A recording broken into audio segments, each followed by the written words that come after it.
خواتین حضرات کی خدمت میں اسٹاک ہوم سویڈن سے عارف کسانہ کا اسلام پہنچے۔ آج 18 اکتوبر اور اتوار ہے، اور آج کے دن آپ کی خدمت میں سویڈن کی ڈائری پیش کی جا رہی ہے، جس میں ہفتے بھر کی اہم خبریں، سویڈن کے شب و روز، حالات حاضرہ اور ان پہ تبصرہ شامل ہے۔ تو سب سے پہلی خبر یہ ہے کہ PFAS ایک مادہ ہے جو مختلف اشیاء میں پایا جاتا ہے، جیسے میک اپ کی چیزیں ہیں، یا فرائنگ پین کی جو اوپر والی لیئر ہوتی ہے، یا واٹر پروف سپرے وغیرہ ہے۔ تو یہ کیمیائی مادہ نئی تحقیق کے مطابق بچوں کے دماغ کی ساخت بدل دیتا ہے، جبکہ ابھی وہ شکم مادر میں ہوتے ہیں، یعنی پیدائش سے قبل ہی۔ اور اس کے علاوہ مختلف قسم کے جو کینسر ہیں، جیسے کڈنی کا یعنی گردے کا کینسر ہے، اور مردوں اور لڑکوں میں کینسر، اس میں بہت زیادہ اضافہ ہو رہا ہے۔ تو اس حوالے سے ایک تفصیلی ولاگ آپ جو ہے وہ بہت جلد دیکھ سکیں گے۔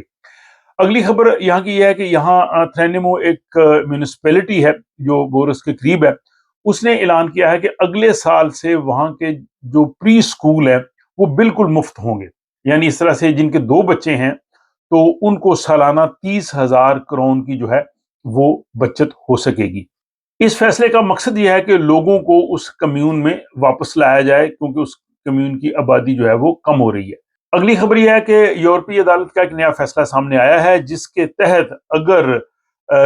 کچھ اسپیشل بچے ہوں اور ان کے والدین کو اپنے کام کرنے کے حوالے سے فلیکسیبل اوقات کی ضرورت ہو، یا ان کو اضافی سہولتیں ہوں، تو جو ادارے ہیں یا جن کے ہاں وہ ملازم ہوں، وہ پابند ہوں گے کہ وہ ان کو اس قسم کی سہولتیں فراہم کریں۔ پارکنگ کے حوالے سے خبر یہ ہے کہ یہاں پہ سویڈن کا جو ٹیکس کا ادارہ ہے اسکاتی مندیہتن، انہوں نے پارکنگ کی جو فیس ہم ادا کرتے ہیں اس پر 25% VAT یعنی ویلیو ایڈڈ ٹیکس جو ہے وہ ممس جو ہے وہ بڑھا دیے ہیں، اور یہ اگلے سال سے اس میں اضافہ ہو رہا ہے۔ اور اس کا مطلب یہ ہے کہ جو پارکنگ کی فیس، خصوصاً جو لوگ کرائے کے گھروں میں رہتے ہیں اور وہاں پہ ان کی جو پارکنگز ہیں، ان کو 25% جو ہے وہ زیادہ پارکنگ کی مد میں دینا پڑیں گے۔ اور سویڈن میں شراب نوشی کے حوالے سے سروے آیا ہے، جس میں کہا گیا ہے کہ ایک سال میں اس میں 2.2% جو ہے وہ کمی واقع ہوئی ہے، جبکہ 2019 کے مقابلے میں مجموعی طور پر سویڈن میں شراب کے استعمال میں 6.4% جو ہے وہ کمی واقع ہوئی ہے، یعنی الکوہل کے جو مشروبات ہیں ان کے استعمال میں 6% کے قریب جو ہے وہ کمی واقع ہوئی ہے۔ کل 17 اکتوبر ہفتے کے روز اسٹاک ہوم میں ایک اہم تقریب منعقد ہوئی۔ یہ تقریب جو تھی سویڈن میں مقیم اردو اور پنجابی کے شاعر جناب سہیل صفدر صاحب کی نئی آنے والی پنجابی کتاب میں پنجاب ہاں، اس کی تقریب رونمائی اور مشاعرہ تھا۔ یہ کتاب ان کی پنجابی شاعری پہ مشتمل ہے، جس میں انہوں نے مختلف موضوعات کو جو ہے وہ اس پہ انہوں نے اشعار یہ کتاب ان کی پنجابی شاعری پہ مشتمل ہے، اور اس تقریب میں جو ہے مختلف جو شرکاء تھے انہوں نے کتاب کے حوالے سے گفتگو کی، اور تقریب کے دوسرے حصے میں پنجابی مشاعرہ بھی ہوا، جسے لوگوں نے بہت سراہا۔ اگلی خبر سویڈن کے حوالے سے یہ ہے کہ یہاں پہ ایک ویری شیور ایک کمپنی ہے جو کہ گھروں میں الارم وغیرہ اور آفسز میں مہیا کرتی ہے۔ ان پہ جو ہے وہ سائبر اٹیک ہوا ہے، اور ان کا بہت سارا ڈیٹا جو ہے وہ کسی نے ہیک کرنے کی کوشش کی ہے۔ ابھی یہ معلوم نہیں ہو سکا کہ اس میں صارفین کی انفارمیشن بھی لیک ہوئی ہیں یا نہیں ہوئی۔ اس کے بعد خبر یہ ہے کہ سرکاری فنڈنگ سے بچوں کو دیے جانے والے لیئر کارڈز، یعنی جس میں وہ تفریحی سرگرمیاں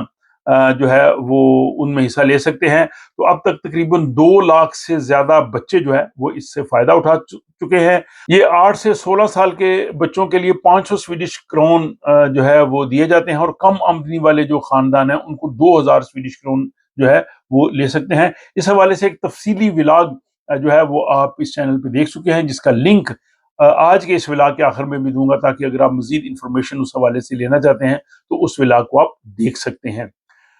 سویڈن کی جو حقوق انسانی اور ماحولیات کی جو رہنما ہے گریتا تھنبیری، انہوں نے دعویٰ کیا ہے کہ اسرائیلی جیل میں انہیں مارا پیٹا گیا، انہیں تشدد کا نشانہ بنایا گیا، انہیں گالیاں دی گئیں، اور ان کی بہت جو ہے وہ تذلیل کی گئی۔ وہ غزہ کا محاصرہ توڑنے والے اس قافلے میں شامل تھیں جو غزہ کے لوگوں کی امداد لے کے لیے جا رہا تھا، لیکن اسرائیلی فوج نے ان کو گرفتار کیا، اور اس کے بعد ان کو ڈپورٹ کر دیا گیا، اور وہ یہاں اب سویڈن میں آ کے انہوں نے تفصیلات جو ہیں وہ یہاں اخبارات کو دی ہیں۔ اس حوالے سے میرا ایک تفصیلی کالم آج 18 اکتوبر کو روزنامہ اوصاف کے ادارتی صفحے پہ شائع ہوا ہے، جو پاکستان کے تمام بڑے شہروں اور لندن سے یہ اخبار شائع ہوتا ہے، اور گریتا تھنبری کی یہ جو تمام تر تفصیلات ہیں اس حوالے سے بھی بہت جلد آپ ولاگ دیکھ سکیں گے۔ اور جناب سویڈن میں جرائم کے حوالے سے یہ ہے کہ لوگوں میں جرائم کے حوالے سے خوف میں ریکارڈ اضافہ ہوا ہے، اور ایک رپورٹ کے مطابق تقریباً نصف لوگ جو ہے وہ اپنے آپ کو غیر محفوظ جو ہے وہ محسوس کرتے ہیں، حالانکہ اس وقت سویڈن میں جرائم کی شرح جو ہے اس میں کمی واقع ہو رہی ہے۔ اور اگلی خبر سویڈن میں غربت کے حوالے سے ہے کہ 3 سالوں میں سویڈن میں غربت میں دگنا اضافہ ہوا ہے، اور اس وقت تقریباً 7 لاکھ لوگ ایسے ہیں جو غربت کی کیٹیگری میں سویڈن میں زندگی گزارنے پر مجبور ہیں، اور اس کی بڑی وجہ مہنگائی، بے روزگاری اور سرکاری جو امداد ہے اس میں کمی واقع ہونا ہے۔ اور آخری خبر سویڈن کی سیاست کے حوالے سے ہے۔ حزب اختلاف کی سب سے بڑی جماعت سوشل ڈیموکریٹ پارٹی کے لیڈر توبیاس وودن نے یہ کہا ہے کہ وزیر اعظم اولف کرسٹرسن کے 3 سالہ دور جو ہے اس کو ایک ناکام دور سے جو ہے وہ یاد کیا جائے گا۔ ان کی حکومت نے جو اہداف مقرر کیے تھے وہ حاصل کرنے میں ناکام رہی ہیں، اور کہتے ہیں جی کہ بے روزگاری بڑی ہے، مہنگائی جو ہے وہ اتنی کم نہیں ہوئی، اور جو گینگ وائلنس ہے یعنی لڑائی جھگڑے وہ بھی اپنی جگہ پہ جو ہے وہ موجود ہیں۔ تو اس طرح سے 3 سالہ کارکردگی جو ہے یہ اولف کرسٹرسن کی حکومت کی جو ہے وہ اتنی اچھی نہیں ہے، بلکہ انہوں نے اسے بدقسمت حکومت جو ہے وہ قرار دیا، اور ان کا یہ خیال ہے کہ اگلے سال انتخابات میں لوگ جو ہے وہ تبدیلی کے لیے ووٹ دیں گے۔ تو یہ جناب سویڈن کی ڈائری تھی جو 18 اکتوبر آپ کی خدمت میں نے پیش کی، اور جیسے میں نے کہا کہ جو زہریلا مادہ ہے جو مختلف چیزوں میں پایا جاتا ہے PFAS، اس کے حوالے سے تفصیلی رپورٹ دیکھنا نہ بھولیے گا، وہ آپ کے لیے بہت ہی اہم ہوگی۔ اس میں بتایا جائے گا کہ یہ کیمیکل کیا ہوتا ہے، کن چیزوں میں پایا جاتا ہے، اور کس طرح سے آپ اس کو بچ سکتے ہیں۔ علاوہ ازیں گریتا تھنبری کی جو جدوجہد ہے اس کے حوالے سے جو خصوصی ولاگ بھی آپ کی خدمت میں پیش کیا جائے گا، اس لیے اس چینل کو دیکھتے رہیے، اور اگر ابھی تک آپ نے اسے سبسکرائب نہیں کیا ہے تو ضرور کیجیے۔ اپنا خیال رکھیے گا، آپ سے ملاقات ہوتی ہے کسی اگلے ولاگ میں۔